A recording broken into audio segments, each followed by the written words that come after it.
you should introduce yourself. My name is Cezanne. I go by the name Cezanne Poetess, and I am a visual and spoken word artist, author, and I also write blogs, do videos. I'm just a creative person, and I like to spread love through creativity.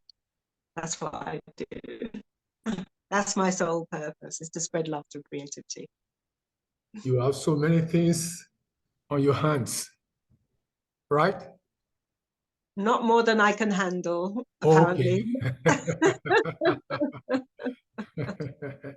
Now, I was growing up like.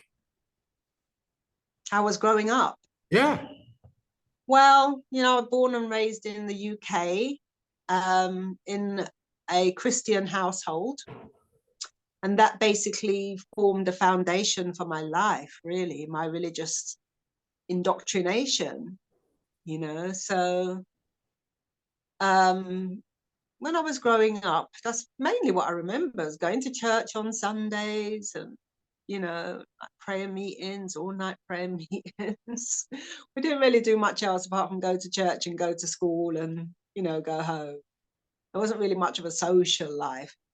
The social life was in church. Yeah. So church played a big part of my upbringing. And yeah, that's what I would say, is church played a big part of my upbringing. I don't remember too much from my childhood. I think I had a lot of trauma. Oh, okay. Mm. Now, how and why did you go into writing, into all those things?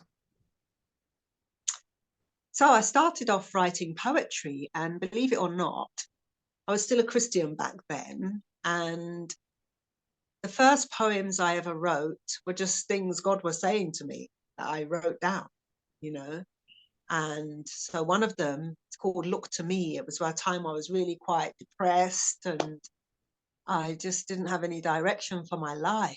And God spoke to me, because back then I used to hear from God. I thought everybody could, actually. And he just gave me this beautiful, I didn't think of it as a poem at the time, but just some words that God spoke to me.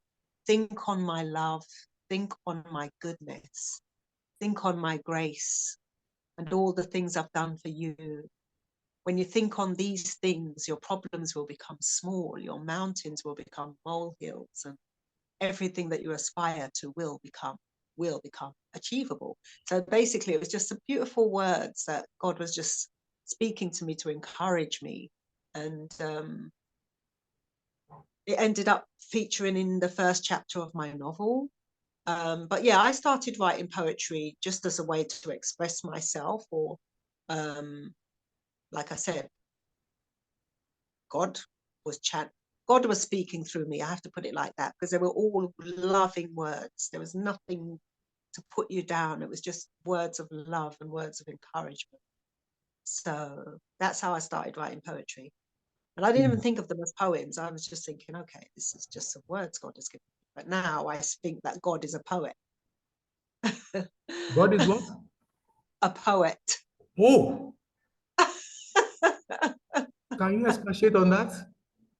I just told you that the first poems I wrote were things God was telling me, but they were actually poetry.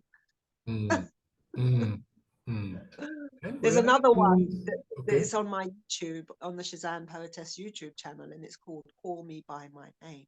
Mm. And it was literally God, like, saying to call on him, if you're in need, call on Jehovah Jireh. So all the names of God were in that poem.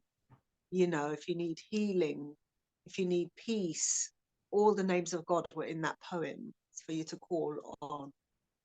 Mm. Yeah, it's a beautiful poem as well, called Call Me By My Name. A question that I always ask people is,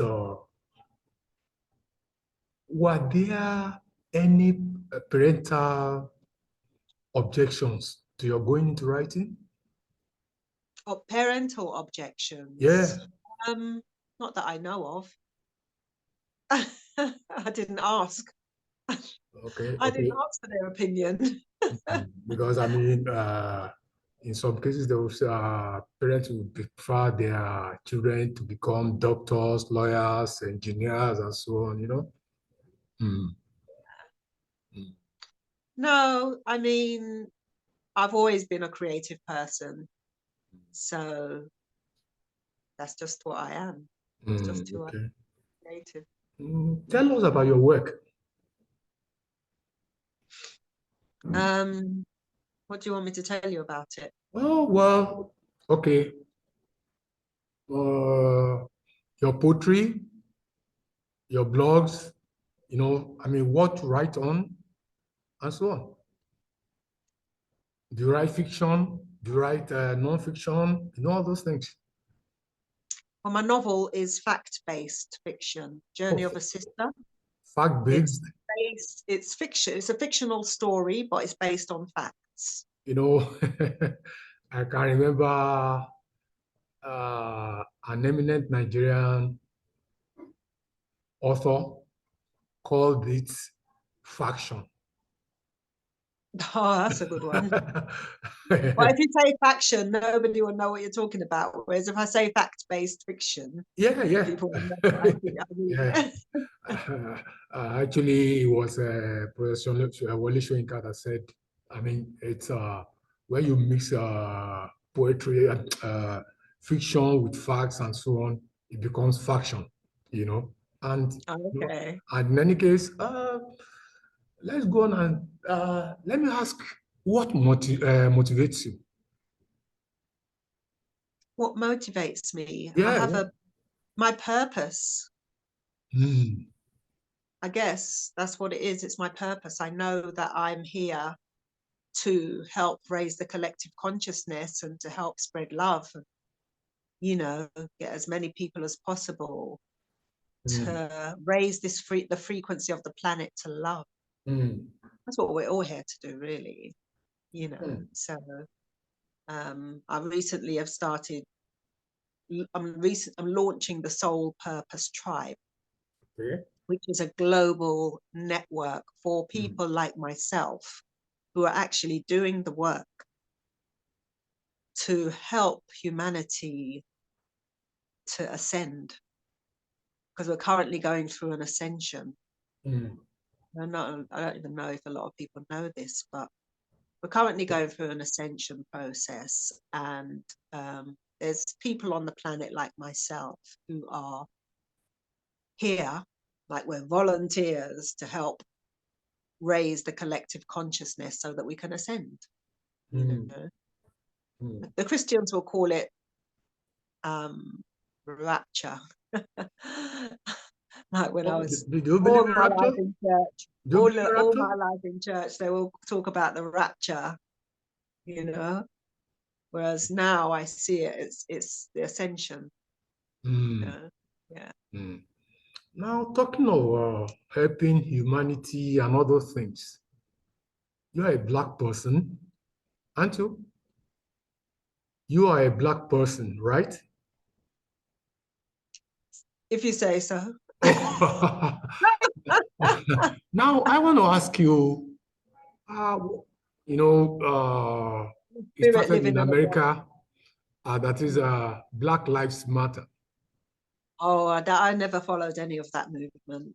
I'm sorry, No, I didn't follow that movement why? because it was a big joke. It was not even a joke, but it was what would you call it?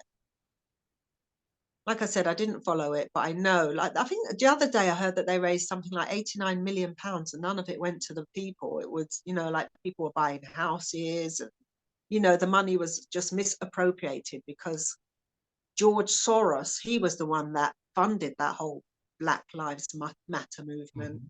but it didn't benefit Black people. It didn't benefit the people that the money was raised for. Hmm. So I didn't. I was not interested in Black Lives Matter at all. You Yeah. see, I actually, don't really follow the trends in the mm, news. I don't watch the mm, news. mm, I don't read newspapers. mm. I'm focused on ascension, you know, and I think all of those things are just big distractions. The Mm, pandemic, Black Lives Matter, all of that, you know, football, TV, sports, a lot of it is just distractions, mm. you know. So, We're supposed so, to be going within, you so, what know, are like, your attractions? pardon?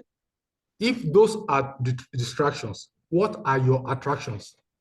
Going within, Sorry? going within. Oh, okay, okay. Ah, Yeah, see, a lot of people don't do that. You know, like find that's the only way to find yourself. That's the only way to find God is by going within. And people don't have the time. There's too many distractions. oh, sorry. Distractions, you know, like. But I spend a lot of time on my own, just sitting in the silence, and that's where I get my inspiration from. I don't get it from anything outside of myself. I get it from going within. That's true inspiration. You have to go in to get it, you Mm, know?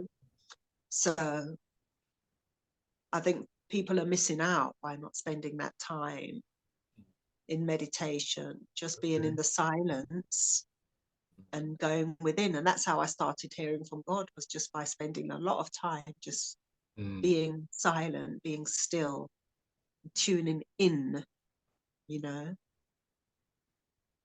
Before I forget, I want you to tell us about the journey of a sister. The Journey of a Sister is a novel that I wrote. 46,000 words of it was channeled because I channel. I don't really tend to write unless it's coming from a higher source, a higher power. So most of what I've written, even my poetry, is channeled. Basically, that means it comes through me rather than from me. Like I am a channel for the great creator to create through. So Journey of a Sister was another project that I did, which was channel. And it's a beautiful Black love story, but it has a lot of wisdom in it, ancient wisdom. Mm, And yeah, it's a beautiful storyline mm, and many messages in there. So basically, it's a story of a young woman who was um, born and raised in England, like myself, but it's not my autobiography. And she has no recollection of who she is because she's been totally cut off from her ancestral roots. So this kind of follows her story in respect of the fact that I didn't know that my roots were in Africa until I was 35, you know? And it was a big shock to me because when I was growing up, there was always this divide between Africans and Caribbeans, you know? mm, And mm, then to learn that, oh my God, I'm actually African, my roots are in Africa, it was a big shock. And it led me to write a poem called Who Am I? You know, would you like to hear it? mm. Would you I like thought me to I do thought it was a series of books or something like that. what, Journey of a Sister? I thought it was a series. It's a series in ebook format on Amazon, but you can when you get the paperback, it's all in one. Okay, okay, okay, Yeah. okay. So, Now, so basically, it follows her on her journey, and there's different themes within the story. So, for instance, there's her hair journey, her spirituality, going from religion to spirituality, her journey back to her motherland, and the relationship with her partner over the 13-year period. Yeah, so there's many different storylines within the mm, story, mm. and it's Now, funny. It's it covers Black history, it covers sex and spirituality, it covers um, African spirituality, you mm. know, and religion Talking of the and Black. motherland, Mm? talking of motherland, Mm. uh, you are of Jamaican origin, is No, it? I'm of African origin. Sorry? Jamaican. I'm of Okay. Jamaican Okay, I'm period. sorry. I'm sorry. I'm of Jamaican period Yeah, parents, okay, okay, okay. African origin. And I believe you've been to Africa severally, right? I spent 5 months in Ghana, Okay. sort of around 2016, and then I spent 5 months in the Gambia, Mm, 2018. mm, And basically, it was research like I was doing for my books. So when I came back from Ghana, um, like the first edition of my novel ended after chapter 11, but when I came back from Ghana, I added 2 new chapters, inspired by my stay in Ghana. mm. Yeah. So Yeah. Now, you've been to Africa, I mean, some countries in Africa and so on. And I see one thing is that many Jamaicans, many Cubans, uh, and so on. I mean, many people in the diaspora, right? Always talk about finding their niche back in Africa. What do you think about that? their roots, you mean? Sorry? Their roots. Yeah, the roots, yeah. Yeah, I think it's important for us to find our roots, to know our roots. There's even a film called The Mirror Boy. I don't know if you've seen that film. It's a story of a little boy, and I think he was born in Africa, but then he left Africa and went to another country. But his placenta, when he was born, his placenta was buried. I think it was buried under a tree, if I remember correctly, in In Africa. And so Africa? that placenta, yeah. Okay. So it was this thing about him returning back to where this placenta had been buried, like that was a part of him, which was always going to bring him back to his motherland. Mm. Do you see So yourself, do you see yourself packing your bag and baggage and going back to Africa? I would like to live on the motherland. I do believe all of us should be returning to our motherland. I even had a message. I got a message for the descendants, well, for all Africans and their descendants to return to their motherland, because I was doing a meditation, and I literally saw the motherland, and she was like a woman who had been tied down by her wrists and ankles, and she was just being raped repeatedly by these Europeans, and that's literally what they're doing. They're raping her every day, but because she's so fertile, the more they rape her, the more she produces. But all of that produce was meant to be an inheritance for her children and their descendants, but it's being diverted to other people, you know. So Mm. she was saying that until we come home and free her, we won't be free, you know, because we really can't rely on these corrupt politicians to ensure the welfare of the motherland. She's like a living, breathing being, you know, Corrupt and politicians? corrupt politicians. Hmm. Yeah. I always Yeah. had the belief. Because, Okay, hmm? go on, go on. Well, I'm not up to date with the news. I do remember hearing that there was a United Africa or something like that. Like some of the When was that? African leaders, some of the African leaders are coming together to unite and build their own currency. And I don't know the ins and outs. I don't follow politics, No, but I mean, would that be in the past or in the future? well, it's supposed to be happening now, as far as I know. No. Oh well. But I haven't heard of that. Uh, hmm.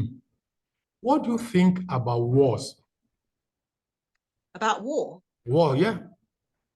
Well, I mean, you it's have the Russia invasion of Ukraine.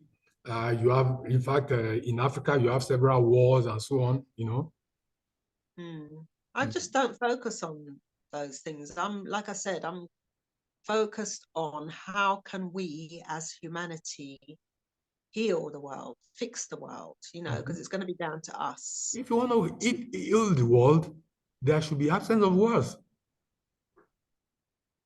Yeah, but then one of the ways that I'm doing it is by building the Soul Purpose Tribe. And what we will be doing is group meditations globally to raise the frequency of the planet to love, because everything that's happening on the planet that is negative, or that is having a negative impact on the planet and humanity, it's just negative forces, and that can be eradicated by love. Love is the most powerful force in the universe. So I by love that. raising our individual frequency to the frequency of love, and then like I wrote a track the other day called Love Bomb, and basically that's what we're going to be doing, is joining our energies together, our force together, and sending out a love bomb which will eradicate all fear. I know it sounds really far out, but that's the plan, is to eradicate fear with love. And fear is the root of everything. Fear is the root of all evil, so to speak. Everything is, you can either be rooted in love or rooted in fear. So what do you think about abortion? Abortion? Yeah. Wow, you're bringing out some questions today. Sorry? You're bringing out some strange questions. Yeah, well, what do I think about abortion? I think it's worse than the pandemic, in that so many babies are being aborted. And I know that these babies aren't just thrown away. They do something with those bodies. That's why they abort the baby at 6 weeks, because the baby creates some stem cells in the 6th week. And these people, these elitist people, or whoever they are, they use those stem cells. So all those babies that are being aborted are not thrown in the bin. They take them and use them for something, And then I also think there's like a spiritual aspect for her when she aborts her child, So I don't necessarily agree with it, but I know that in some instances I've had an abortion years ago. So I know that there's some times when a woman might feel like she doesn't have any other option. It's not something that I would do lightly, I was going to say it's not something I would do again, but I can't. But it's a choice. In an ideal world, there wouldn't be need for abortion, but we're not living in an ideal world, I do believe that men should take more responsibility for when they get a woman pregnant. Men should take more responsibility? They should take more responsibility. Like, if they don't want to have a child, they shouldn't get the woman pregnant. That they're not ready for children, they should make sure they don't get a woman pregnant. Okay, as a macho, I would now put it to you that the women should ensure that they don't get pregnant. Yeah, but it's not you're leaving it to the woman. You're leaving it to the woman to make sure she doesn't get pregnant. It's your responsibility to make sure she doesn't get pregnant if you don't want to have a baby. Okay, how does a man do that? You wear a condom, or you withdraw before you ejaculate. What? It's simple. It's down to the man to make sure the woman doesn't get pregnant if he's not ready for children. I don't understand why men get all upset when the woman says she's pregnant. You're the one that got her pregnant. That's a great one.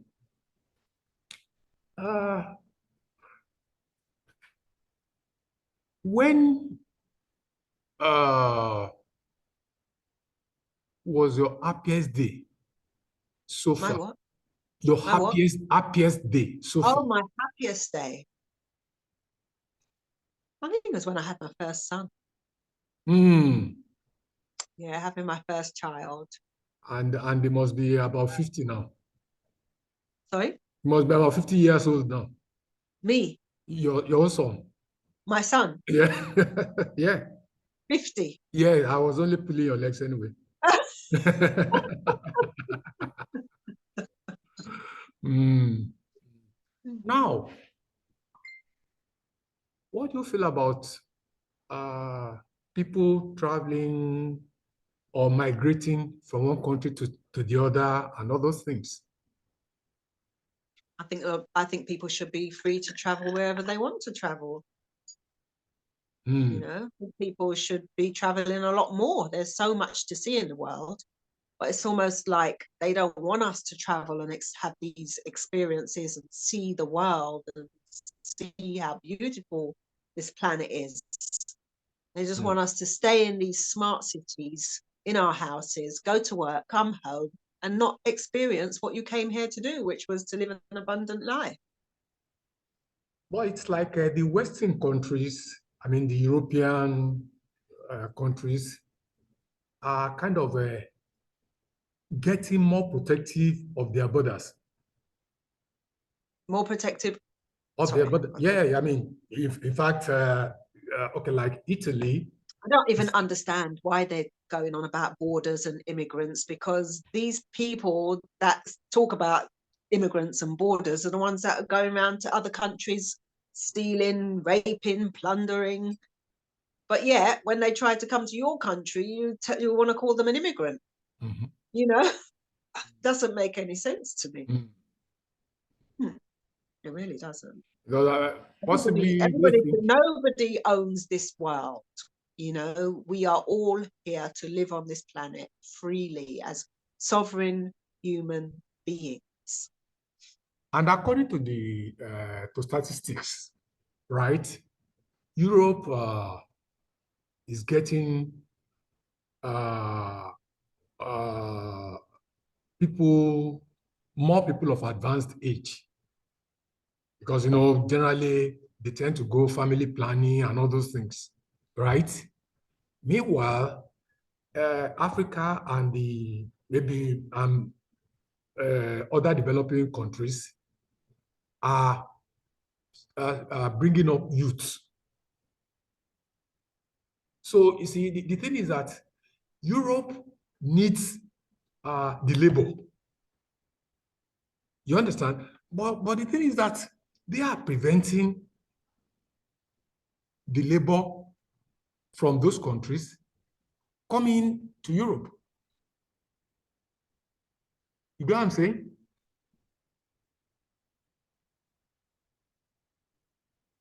I think it's a lot deeper than that. You know, like don't forget, like for instance, England just left the EU not that long ago. Um, and prior to them leaving, they were putting so much money into this European Union. I think it was something Mhm. like £356 million a week. And what has happened in England is years ago, we used to have apprenticeship programs for our youth. Mhm. And all of those apprenticeship programs stopped. All of the youth clubs were closed. And our youth were not trained. They didn't receive any training. But that money was going to the EU, training other people in, say, Poland and, these Mhm. people. So now they're coming to England with these skills that we don't have, Mhm. you know, floor, building, whatever they can do. They're bringing their skills to England Mhm. and we're having to pay them. Mhm. So I don't know. I just think everything's messed up in this world when I look at it. I try Okay. not to look at what's going on in the world. It just Well, seems so messed up. you are in the world, so I mean, anyway, it's a matter of choice. But then, I would rather look into the world and actually, I do some scribbling too, and what goes on in society actually influences my writing. Now, which has been, Tell me about your writing. I don't know too much about your writing. I'm sorry. Tell me a little bit about your writing. My writing? Mm, Uh-huh. I should tell you about them. yeah. Oh, that's okay. Oh, well. I think I have 5 novels now. Uh, What are they about? Sorry? Okay. What are they? That's what I wanted to tell you. At least we have some 8 minutes more. Uh, uh, One is okay. A particular one is a memoir. Uh, I was the house pastor of a school, you know, and I really enjoyed the school and so on. So I just put pen into paper and wrote about my experiences in the school. Then another one is a kind of a love story about uh, a guy and a lady who got entangled to each other in the university and so on. But then they came from different regions of Nigeria. So at the end of the day, their parents didn't allow them to marry and so on. So, but then uh, each went his way, or each went their way. But then the wife got the lady got married away, but then she never had a child. Then the guy traveled abroad. He had what 2 or 3 children, but his wife died of cancer and so on. But now they met on Facebook because their school had a group there. So at the end of the day, the guy traveled back, and the lady traveled from the region of Nigeria where she stayed, and they got back together and married each other. Oh, that's And nice. then I'll tell you about the third one. That's within the story of a blind boy that got blinded by his own mother. And luckily for him, the mother happens to be a Christian, and the church is having a kind of program that involved people from abroad. I mean, from Canada, from UK, so, and the wife is the lady, I mean, the mother of the child is very active. So they now start inquiring about her. So the pastor's wife now tell them what actually happened about the blinding of the boy and so on. So they decide to sponsor the guy to the limit of his education. And luckily for the guy, the guy is bright. So he ends up in Canada. He ends up marrying his supervisor, and he goes back to Nigeria to replicate those things he has found in Canada. He becomes a politician, and becomes the governor of a state and so on. Now, let's throw the ball back to you. Well, I was going to ask you. I was meaning to ask you, what's the weather like in Canada? Is it really cold? Weather. Oh, well, it snowed yesterday, but it's kind of warmer today. Okay. Yeah. Did the snow settle? I'm sorry? Because I don't know how someone can go from Africa and live in Canada, or like some of you guys, you go from Africa No, to like actually, Belgium. many Africans are in Canada. It's so cold. It's so cold. Well, no, very cold, Hmm? but then it's not as cold as Iceland. It's not as cold as Norway. But one last shot I just don't know how you can. one last shot before we conclude the program. when was your most embarrassing moment? Oh, I took some, what was it? It was like an aloe vera. I didn't realize the effect it was going to have. It was like a powder. And I took it and I went out. And my it like purged me, like all of my insides was like purging, and I couldn't contain it. It was like I was outside and I just started getting the runs. Mm, I just mm, had the runs, and I had to literally go and buy clothes to change into, buy wipes. It was so embarrassing. That was my worst experience. Having the runs outside. mm, You asked. mm, mm, I had the runs outside. mm. Yeah. So, oh yeah, another question. I think we have just 2 minutes. Okay, about 3 minutes. You said you were working on your sister's legacy. Yeah. I don't want to talk about that just yet because I want to wait until it's set up properly. But basically, my sister passed away September the 11th, 9/11, on 2020. So we are in the process of building a foundation in her memory because she used to do a lot of work for the community. So, and her project, her community project was called Gold Onyx. So we're setting up the Gold Onyx Foundation in her memory to help people in the community who want to start businesses, want to um, it's basically for any kind of anybody in the community who's got a project they need funding for business.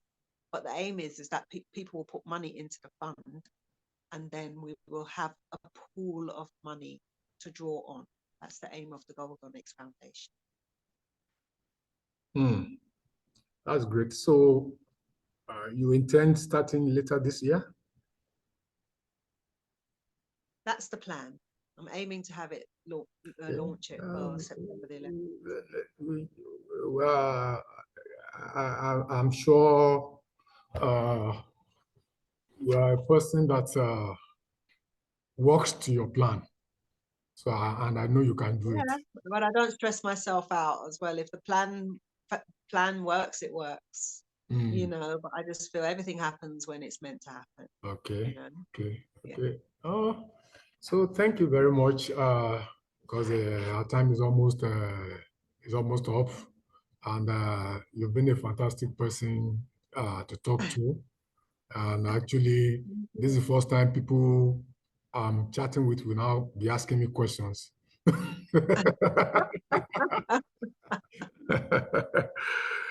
So thanks so much. That's Mm, okay. All right. I'll speak to you soon. Thanks for having me yeah, on your show. okay. Thank Thank you. you. Bye. Bye-bye.